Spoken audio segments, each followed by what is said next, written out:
So, hello everyone. So, nalang ko i-share nga awareness. So, kalabanan ani na biktima. Okay?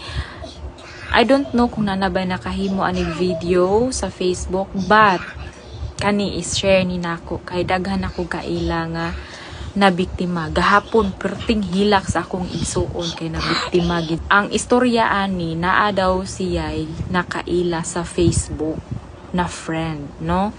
And then sa dihang close na kaayo sila, gidivert siya og laing app. Adto daw sila mag-chat-chat.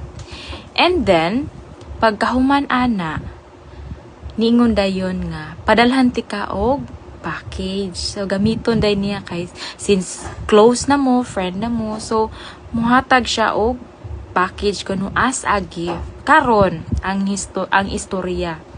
Kay nihatag siya og package, so, ingon na nga, padulong na ang package, ma-receive na nimo. Paghaman, pila ka adlaw mingon dayon nga.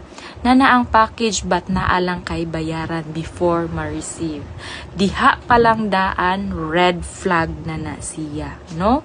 Asa man kakakita nga tagaan ka og gift na adi ay kapalit.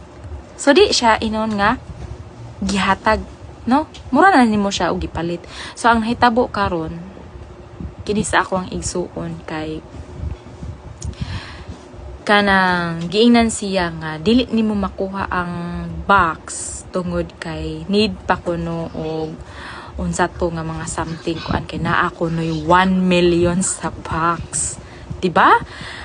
Kinsa ambot na lang. So mo to awareness lang, no, labi na diha sa mga kababayan. I don't know pawadungog og lalaki nga nabiktima ana.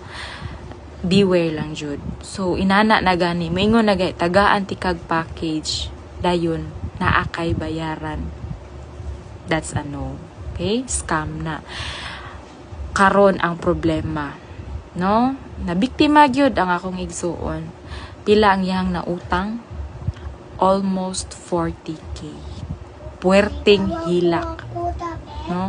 Asa man ka mangitag 40k in town instantly? Tabang. So na beware.